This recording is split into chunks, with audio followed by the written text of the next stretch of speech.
இந்திய வரலாற்றில் பெண்கள் முப்படைகளிலும் பெரும் பங்காற்றி சாதனை புரிந்து வருவதாக குடியரசுத் தலைவர் திரௌபதி முர்மு பெருமிதம் தெரிவித்துள்ளார். 4 நாட்கள் பயணமாக தமிழ்நாடு வந்துள்ள திரௌபதி முர்மு நீலகிரி மாவட்டத்தில் உள்ள வெலிங்டன் ராணுவ பயிற்சி முகாமில் நடந்த நிகழ்ச்சிகளில் கலந்து கொண்டார். உயிர்நீத்த ராணுவ வீரர்களுக்காக வைக்கப்பட்டுள்ள நினைவு தூணில் மலர் வளையம் வைத்து மரியாதை செலுத்தினார். போரில் வீரமரணம் அடைந்த ராணுவத்தினரின் குடும்பத்தினருக்கு நினைவு பரிசுகளை வழங்கி கௌரவித்தார். இதனையடுத்து வெலிங்டன் முப்படை அதிகாரிகள் பயிற்சி கல்லூரியின் நிகழ்ச்சியில் பேசிய அவர், இந்தியா ஒரு பாதுகாப்பு உற்பத்தி மையமாக திகழ்ந்து வருவதாக கூறினார்.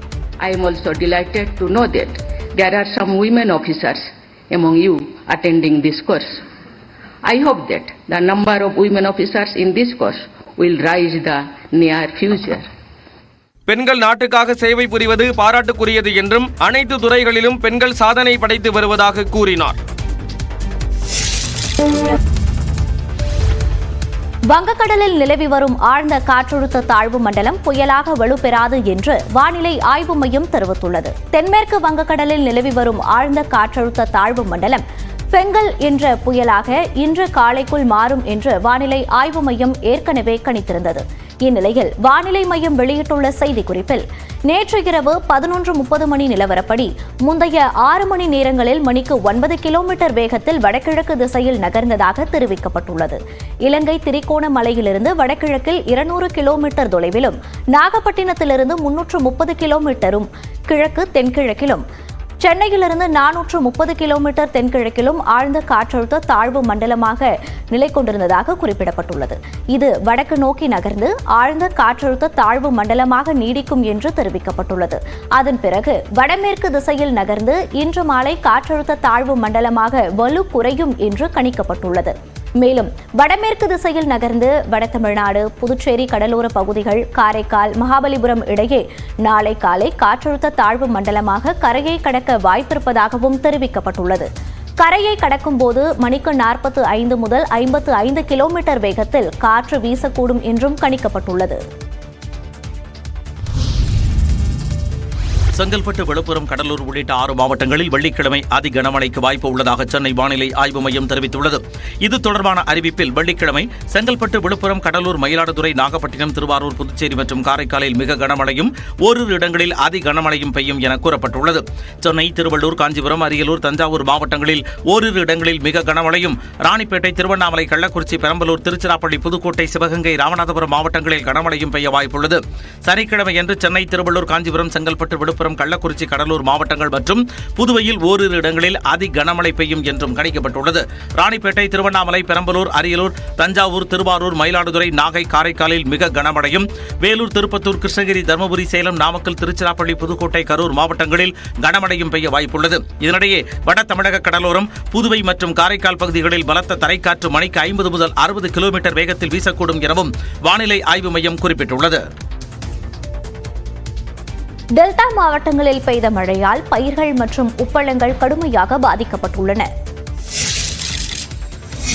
சீர்காழி அருகே கடற்கரையோர பகுதிகளில் கனமழை வெளுத்து வாங்கியது. டெல்டா மற்றும் வட தமிழ்நாடு கடலோர மாவட்டங்களுக்கு கனமழை எச்சரிக்கை விடுக்கப்பட்டுள்ள நிலையில் மயிலாடுதுறை மாவட்டம் சீர்காழி சுற்றுவட்டார பகுதிகளில் கனமழை பெய்தது.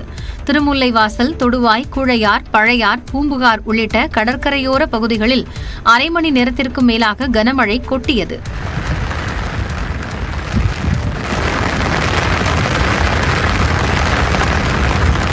சீர்காழி அருகே கடல் சீற்றம் காரணமாக சுமார் 1000 சவுக்கு மரங்கள் வேரோடு சாய்ந்தன. தொடர்மழை மற்றும் கடல் சீற்றம் காரணமாக திருமுல்லைவாசல் முதல் பழையாறு வரை சுமார் 10 கிலோமீட்டருக்கு கடல் அரிப்பு ஏற்பட்டது.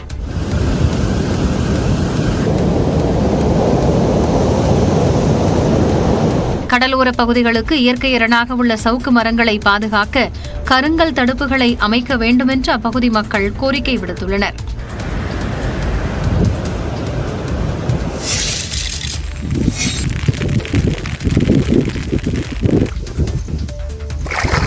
நீங்கள் பார்ப்பது கடலோ தீவுகளோ அல்ல, மழைநீரில் மூழ்கிய விளைநிலங்களே இவை. திருவாரூர் மாவட்டம் முத்துப்பேட்டை அருகே அறுவடைக்கு தயாராக இருந்த சுமார் 100 ஏக்கரிலான நெற்பயிர்கள் மழை காரணமாக அடியோடு சாய்ந்து சேதமடைந்தன. உப்பூரில் ஏக்கருக்கு 30,000 முதல் 35,000 ரூபாய் வரை செலவு செய்து சாகுபடி செய்யப்பட்ட நெற்பயிர்கள் சேதமடைந்த நிலையில் உரிய இழப்பீடு தர விவசாயிகள் கோரிக்கை விடுத்துள்ளனர். இதேபோல சின்னகொத்தூர், பெரியகொத்தூர், ராமநாதபுரம், மேலமணலி, மணஞ்சி உள்ளிட்ட பகுதிகளில் மழையால் சம்பா நெல் பயிர்கள் கடுமையாக சேதமடைந்துள்ளன. வடிகாலம் சரியானபடி தூர்வாரது கிடையாதுங்க. எங்களுக்கு முக்கியமான வடிகாலம் நாங்களே விவசாயிகளாக பார்த்து தூர்வாரிக்கிறது. அதுவும் பொருளாதாரமும் இப்போ ரொம்ப கஷ்டமாக இருக்கிறதுனால எல்லாமே ரொம்ப செலவு பண்ணி தான் பண்ணியிருக்கோம். மன்னார்குடி அருகே 500 ஏக்கரிலான சம்பா நெற்பயிர்கள் முழுவதும் மழைநீரில் மூழ்கி அழுகத் தொடங்கி உள்ளதாக விவசாயிகள் வேதனை தெரிவித்தனர். அத்திக்கோட்டை கிராமத்தில் வயல்வெளியில் 2 நாட்களாக வடியாமல் குளம்போல் தேங்கிய மழை நீரால் பயிர்கள் சேதமடைந்துள்ளன.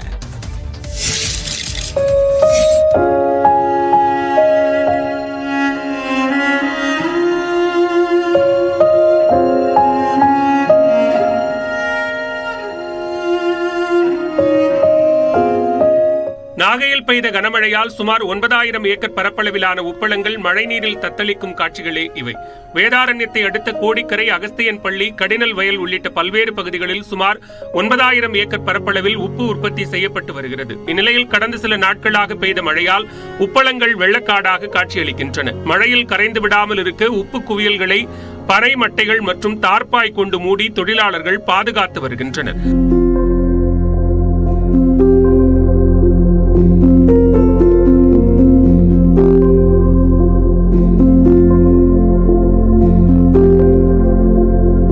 கண்ணுக்கு எட்டிய தூரம் வரை உப்பளங்கள் இருந்ததற்கான சுவடுகளே தெரியாமல் போன நிலையில் 15,000 தொழிலாளர்களின் வாழ்வாதாரமும் பாதிக்கப்பட்டுள்ளது.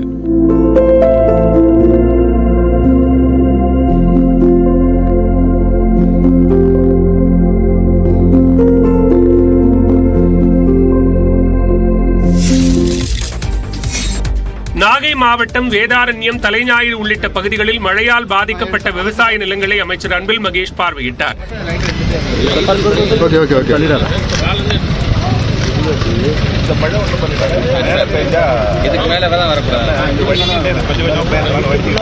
இதனைத் தொடர்ந்து செய்தியாளர்களை சந்தித்த அமைச்சர் அன்பில் மகேஷ், நாகை மாவட்டத்தில் சுமார் 5,400 ஹெக்டேர் விவசாய நிலங்களில் மழைநீர் சூழ்ந்து பாதிக்கப்பட்டுள்ளதாக கூறினார். இங்க குறிப்பாக தலைஞாயிறு ஒன்றத்தில் தான் பாத்தீங்கன்னா அதிகப்படியாக ஒட்டுமொத்தமாக நாகப்பட்டினம் மாவட்டத்திலிருந்து 5,400 ஹெக்டேர்ஸ் தண்ணி போயிருக்குது. இதேபோன்று தஞ்சாவூர் மாவட்டம் அம்மாப்பேட்டை அருகே உக்கடை, புத்தூர் உள்ளிட்ட இடங்களில் மழையால் பாதிக்கப்பட்ட பயிர்களை அமைச்சர்கள் MRK பன்னீர்செல்வம், கோவி செழியன் ஆய்வு செய்தனர்.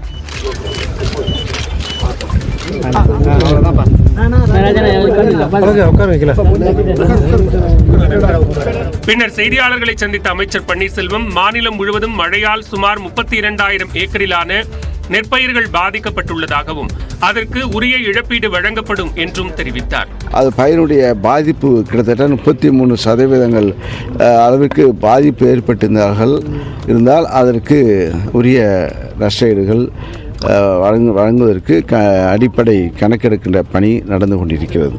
தஞ்சாவூர் மாவட்டத்தில் மட்டும் சுமார் 2,500 ஏக்கரில் நெற்பயிர்கள் பாதிக்கப்பட்டுள்ளதாகவும் அமைச்சர் பன்னீர்செல்வம் கூறினார்.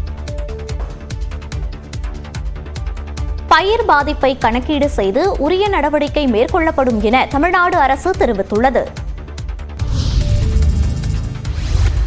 வடகிழக்கு பருவமழையால் பயிர்களுக்கு ஏற்பட்ட பாதிப்பு குறித்து ஓரிரு நாளில் கணக்கெடுப்பு தொடங்கும் என்று உழவர் நலத்துறை அமைச்சர் MRK பன்னீர்செல்வம் தெரிவித்துள்ளார்.